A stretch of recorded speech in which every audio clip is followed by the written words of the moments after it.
Hi, and welcome to the CAFMA Connect. I'm your host, Fire Chief Scott Freitag, and with me today is my wonderful co-host, Assistant Chief John Feddema. Excited as always. As always, and I'm sure we're going to talk about something very exciting.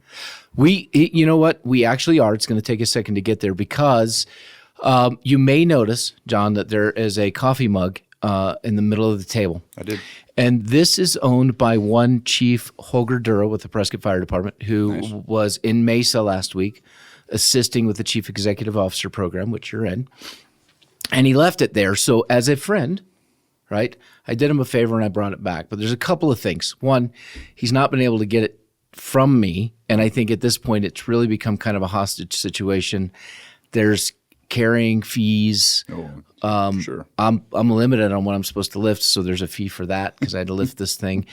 So we have some things we have to work out with the mug in order for the mug to be returned. But one of the things you may have noticed, and if you're on YouTube, you can see this. If not, if you're just listening, you can't see it, obviously.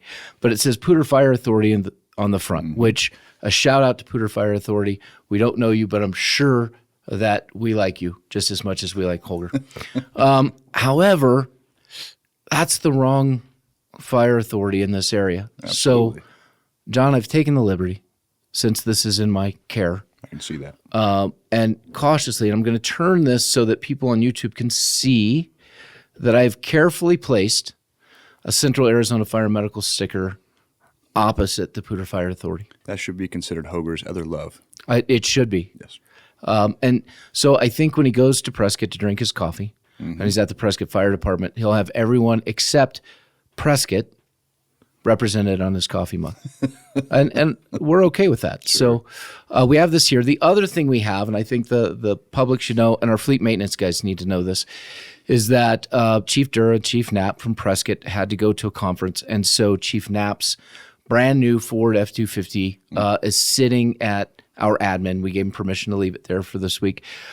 We did have to cordon off the parking spots next to it so that the Ford didn't get on our Chevys and Rams because we want them to run. Yeah, indeed. And there is going to be a fee for deconning once that Ford leaves. Concrete, yeah. Yeah, we're going to have to do something because we don't want a Chevy to pull there and then get sucked into the blue oval. And then we have nothing but problems. So, Yep. Completely off topic of anything related to the fire department. I think that's pretty typical of us. It is. But I find it entertaining. It makes me smile, and nobody watches or listens anyway. So, Well, at least they're tuning out now. right, tens of viewers, tens of listeners. Maybe they'll listen when we say something funny. Maybe. Like I thought that was humorous to do that with Holger's mug. Shout out to Chief Dura. We love you, or we wouldn't do stuff like this. Correct. No, and I think that's what the cool part is, the partnership and just the fun that he's brought into the relationship, in leading Prescott. And I know just talking with the folks over there, they are very happy, with his leadership and what he's doing to just strengthen an organization. Yeah. It's been cool to hear.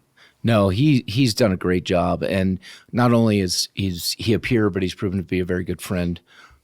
So I very much look forward to continually working with him, as well as just hanging out because he's fun to hang out with. He's a funny little guy. Sorry about that. I had to get that in there somewhere. Yeah. So, John, I want to give a quick update on something because I feel like if people see me today, I don't look like I want to look right now. And so just a quick health update for those who aren't aware. Starting in April of 2021, I got out of bed and could barely walk because my back hurt so bad. And that progressed and continually got worse throughout 2021, throughout 2022. In mid-2022, every joint in my body started swelling up, and we didn't know why or what was going on. So clearly, when you're in that kind of pain, your typical workouts, those types of things, they start to fall off just out of necessity because you can't function. And that ended in September last year with at fire school, where I know Chief Para, Ben Roche saw me. I couldn't move, couldn't walk. And then I was diagnosed with rheumatoid arthritis. I ended up having back surgery. Started to get things back in place, but ended up on rounds of steroids. I hate prednisone. Let's just put that out there. Medrol packs, other medications trying to control the rheumatoid arthritis, which seems to be in check now. Good. So started moving in the right direction until December 29th when I threw my back out, and December 30th when you so graciously came over and I do remember that. helped me get to the hospital with some of our crews. Shout out to 59 for that. Yep. So then a second back surgery with a fusion this time on January 18th. So you're talking 2 back surgeries in 3 months' time. And I finally just this week, I start, my doctor won't listen or watch this, on the treadmill. He wants me to walk, but the weather's been pretty crappy. Yeah. And the nerve trauma for that right leg has been so significant that I've been dragging along like a bloody stump, but it's getting stronger. Yeah. So I think the good news is things are getting stronger. I feel like I'm starting to turn the corner, Good. get healthier. And that means that hopefully in the next 6 to 8 weeks, I'll be back in the gym like I was before. Well, maybe not exactly, because I'd like to not go back Yeah, we don't want to the that. hospital for my back. But I'm getting there, but it's going to take a lot of work. And hopefully I can avoid any more rounds of steroids or any of the other stuff, and that these meds will kind of temper things. So it sucks. I don't like it, but it's fine because I'm on the good side of things now. Yep. It's just time. But I feel like, man, I just haven't been myself for a while. And, well, it's hard to when all of that stuff's happening. Oh, I mean, I can just remember, and we talked about it, but text messages and from being in pain and the frustration that all goes along with that. And then, like I say, meeting you that evening with beads of sweat coming off your head while you're laying on the couch in pain. And it was, how do you want to get there? Do you want me to throw you in my truck, or do you want to be thrown into a rescue? Right. A little more gently. So you chose wisely, and we got the rescue there, and the crew did a great job.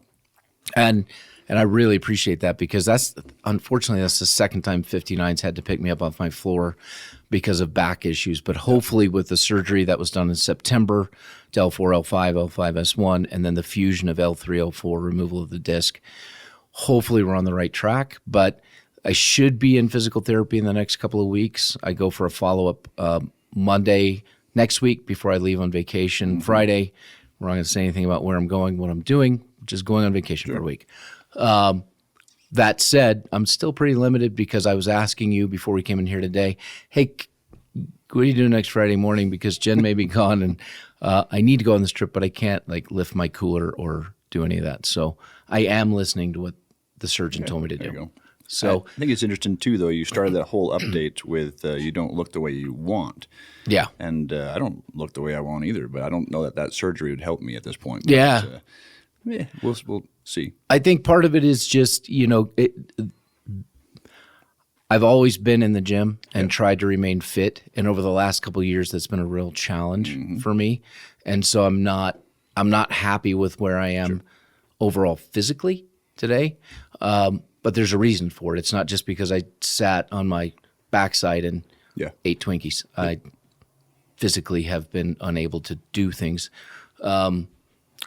Besides getting on the treadmill, there's a few other things I've been able to do in the gym, but we're not going to discuss them specifically, just in case.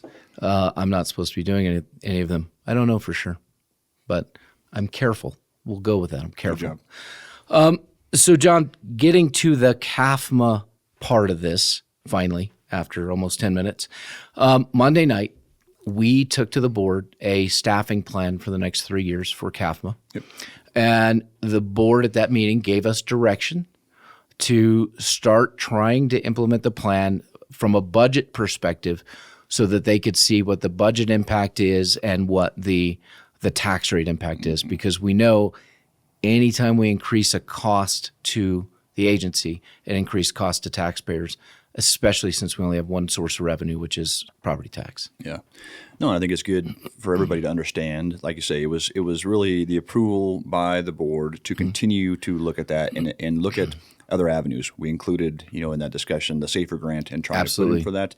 Again, that all adds to the staffing and the challenges to the budget, even if we do get the SAFER grant. But I think hopefully folks understand, whether it's internal or external, the goal is to meet some of the issues that we're seeing. And Right. We've talked about it even from the ISO rating and the drop in our ISO rating, not in a positive direction, but three reasons, but two that we can control. One being personnel. Yep. We don't have the amount of personnel when we're at minimum staffing. And I think that's something we'll have to continue to look at as we build out that strategic plan. Absolutely. How do we add personnel, but we also add capacity to our structure fires that are going down? Along with the other challenge that we have is just density. Right. Density of the community that is developing and the density that is dispersed to different areas of this community. Right. We have fire stations in areas that we try to predict where there's going to be growth and build out, but it's not always the same. We have areas that are Mingus now that are popping up that the density is Yes. growing in those areas. So we got hit pretty hard just based on that density and the run times to those areas. Well, we're seeing that along 69 with all of the development out there. Potential development along Fane Road at some point. Yep. And then we just see Glassford. And when you look at Glassford Hill alone, you don't see a fire station along Glassford Hill somewhere. So it's 53 or 58 or 59 coming from the backside. And so even that is extended for what it should be. Absolutely. Based on a good deployment plan for fire stations. So I think the important thing for people to understand out there, and we'll talk about this more as time goes on, because we need to lay out for the community and be very transparent that, listen, here's the challenges we face. Here's the plan, so they don't think we're just throwing fire stations at everything, because we're not. And here's the cost. And if you have some other ideas, hey, we would love to hear them. Yeah. But right now, looking at this to meet demand, this is kind of the direction we need to go. So just basically laying out the overall staffing, we would look at 7 brand new firefighter positions included in this next year's budget, as well as 2 tech services positions, Jonah, one on the IT side, one on the radio side, which he desperately needs over there.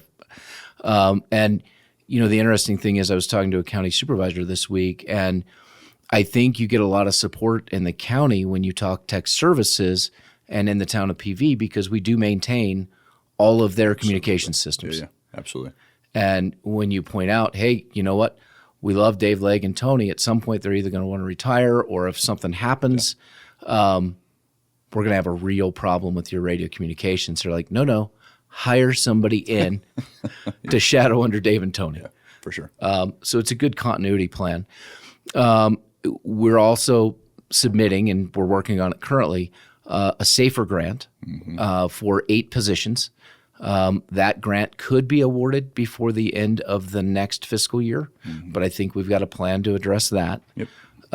And in the first year we talked about, now I'll ask you, we talked about an alternative response unit. Do you think that is something that could be implemented on a trial basis or whatever in the next fiscal year if we get the positions?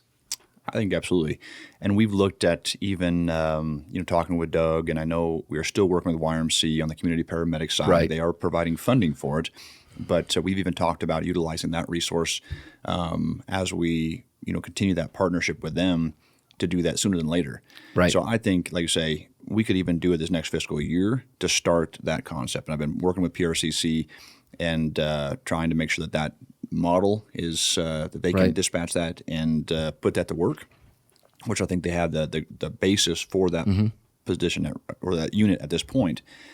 But no, I think with that build out of staffing, we will try to diversify some of those resources. Absolutely. Also, because we could add, as far as the ISO rating, sure, we could add 4 personnel on every engine company, and we wouldn't get any more credit for personnel than we already have. Right. Because they look at the minimum. What is our minimum staffing?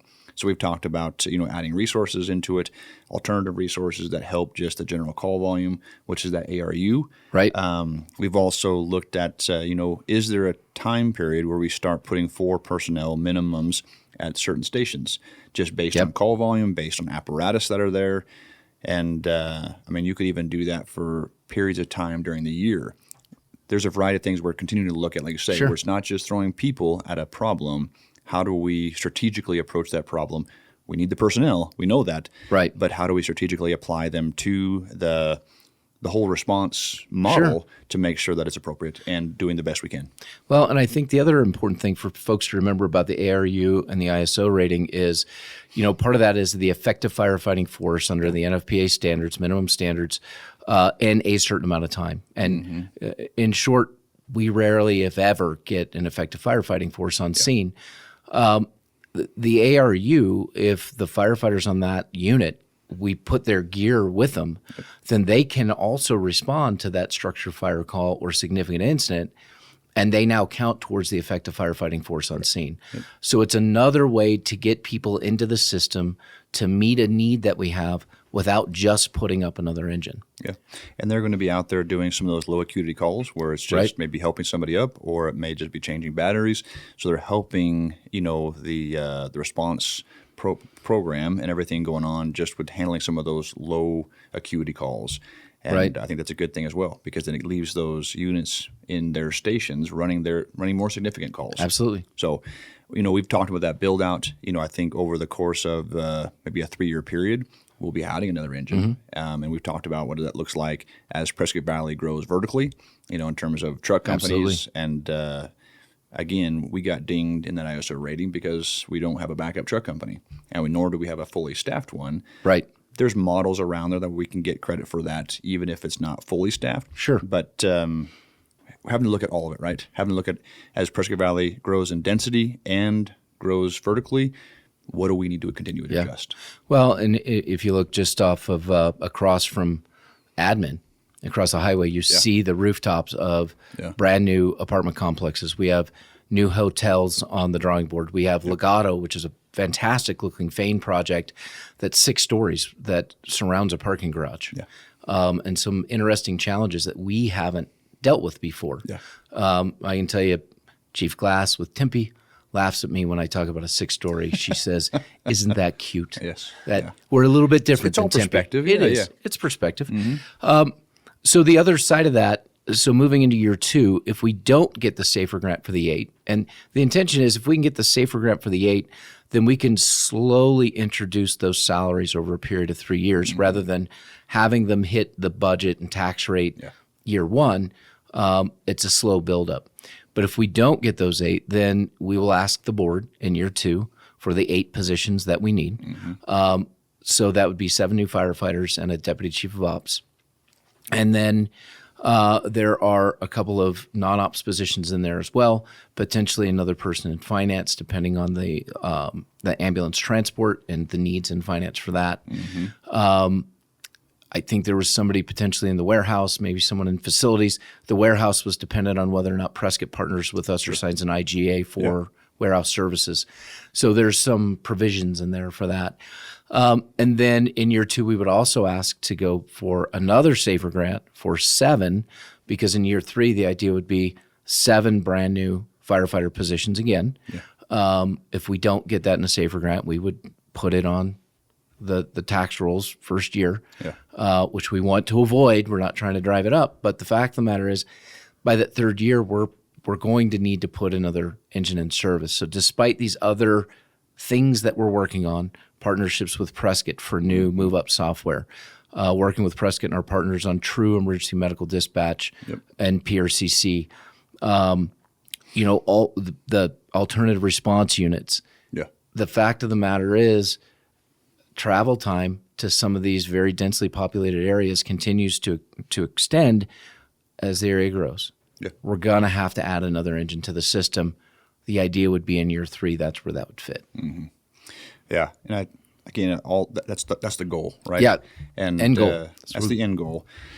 So I think it was nice to hear the board support that end goal. I could also see, over the course of 3 years, that goal shifts and changes just based on reality. But I think it's at least a starting point for what we're trying to accomplish over the next few years to try to meet the demand that is already happening in the community. It exists. And there's already plans for, say, those other buildings and other growth. We have to make those adjustments and try to get ahead of some of that. But it's been hard over the last few years just because of the economy and all the challenges that we know everybody else is dealing with. But at some point we got to respond. And I think that ISO and some of our other data tracking numbers that we use, reliability ratings, response times, as we see those, we're getting to those points where we're seeing multiple trigger points. Absolutely. And so this is what this plan is all based about. We're seeing those triggers. Now we're trying to implement that plan to say we're going to try to fix some of those numbers. Well, and I think we see the same thing. Chief Dura, the Prescott City Council, and management of Prescott are having the same conversation about both their law enforcement and the fire side. Yeah. And so it's not just a CAFMA issue, it is a Quad City issue. Absolutely. When we look at not just recruitment and retention, but we simply, as the area has grown, have not been able to keep up with that growth and that demand.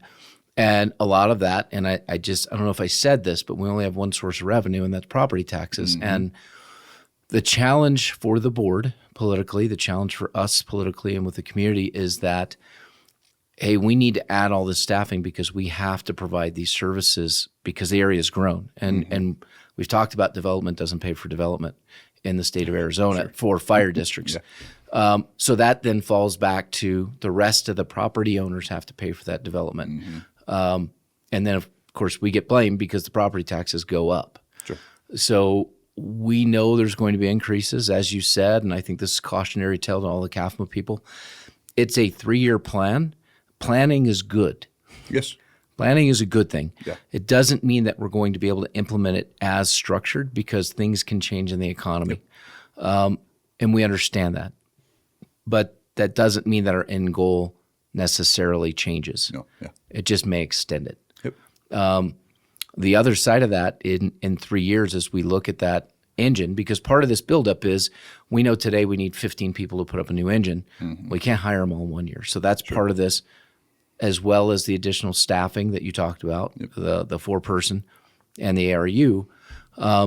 It would be nice if we had a building, to put a new engine and firefighters in, because that's part of the issue. Yeah. When we built 58, I think Tharp said that it was between $2.5 million. Yeah. And now we're looking between $7 to $10 million to build a fire station. That's today. Yeah. Yeah. There's no way that we can put on the property tax a $7 to $10 million fire station. No. And when we look at the area, just going along Fain Road onto 89A and all the development, I think we've identified right now 4 potential stations, not all at once, but over a period of time. Yeah. The only way that we're going to be able to fund that infrastructure is through a bond, a general obligation bond. Now, for those who aren't part of CAFMA, who are in the community and just heard me say bond, we are not going for a bond now. Yeah. But in the next 3 years, we are going to be laying the groundwork and recommending to the board that we go for a bond. But part of that groundwork is educating our community, which is the same thing we're going to do with the 3-year staffing plan. Yeah. I already have meetings with some community leaders, elected officials, to talk to them about what that looks like. Yeah. No, all good stuff. So we're going to be getting that information out. And let's just be honest. The goal is not necessarily to change everyone from angry about taxes going up to happy about it. Yeah. No. What we want is, hey, maybe you're not happy about it, but you're informed and supportive. Sure. I mean, I think that would be I think that's even where I sit when I see my taxes go up. I mean, I'd rather at least be informed of what is the reason. And our job at this point is we have the plan. We have the board support to keep moving towards that plan. How are we educating community leaders and the community itself on here's what the need is? Yeah. And that's our responsibility at that point, because we want to be responsible with the funds that are coming in. We should be expected to be responsible for those absolutely. funds. So it's going to be incumbent on us to demonstrate that with what the plan is for those resources. Well, and what the need is. All 4 people in the studio right now, you, me, Jonah, our new community relations person, Kathy, who's at the driver's seat today. Welcome, Kathy. Welcome, Kathy. Do we have to record this again? No, we're good. Yeah. But we all pay taxes here. Yes. So it's not like we don't understand that taxes going up, property taxes in particular, are a challenge. But I was talking to the town manager last night, and the state legislature is they're running bills right now that would significantly impact and harm towns and cities. A $4 million hit to the town of Prescott Valley alone. Yeah. Potentially as much as $8 million or more to the city of Prescott. I don't understand and couldn't even begin to explain why the state would want to put those municipalities in that position. I can say that they do that to the fire districts all the time, and that's why we have the one source of revenue. Yeah. The other thing I would say is, as I talk to them, it doesn't matter what state you go to, right? Someone will say, well, I'm going to this state because the income taxes are lower. Yeah. Okay. And housing costs are lower, but in order to drive on the road, you're paying toll fees because they keep your taxes lower, but you have to pay to drive everywhere. Sure. It takes money to operate and run communities and provide services. And that money has to come one way or the other from folks in the community or people who visit the community. Yeah. So how do you do that? And there are some elected officials who say, hey, we continually cut your taxes. I don't know why this fire district can't be more responsible. Well, one, let's point out that you have more than one source of revenue. Two, the roads I drive on are horrible. So sometimes I would rather pay to have quality services and quality roads than to just tout that I've cut taxes, but hey, watch out for the giant potholes because you're going to blow the tire out on your car.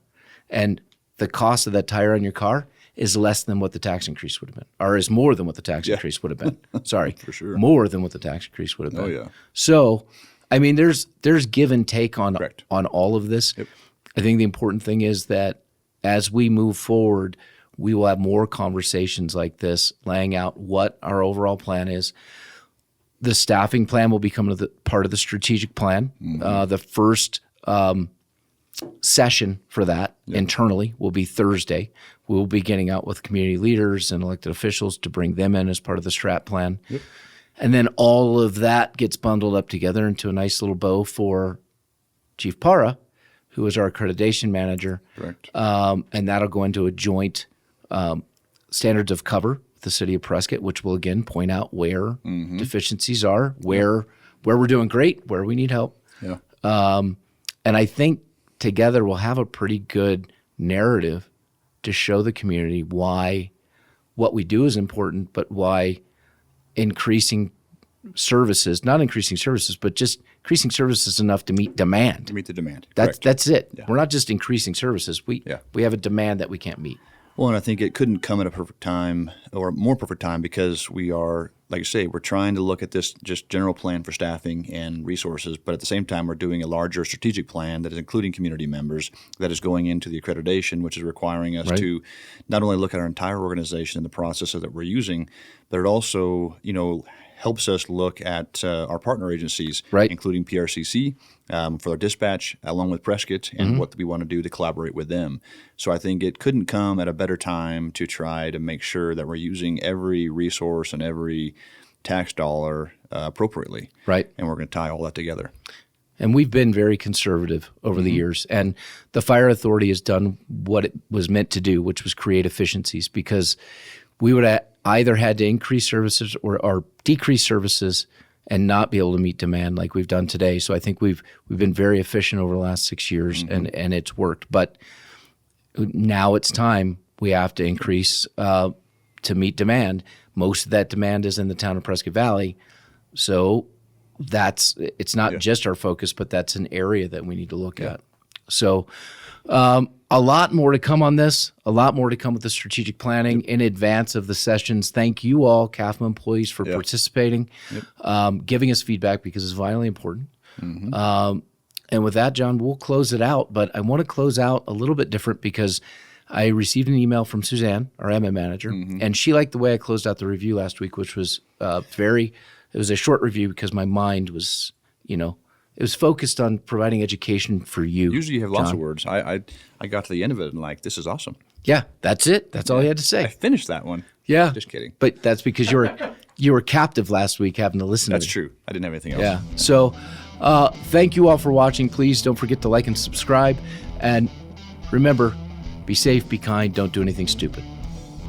words to live by. They are.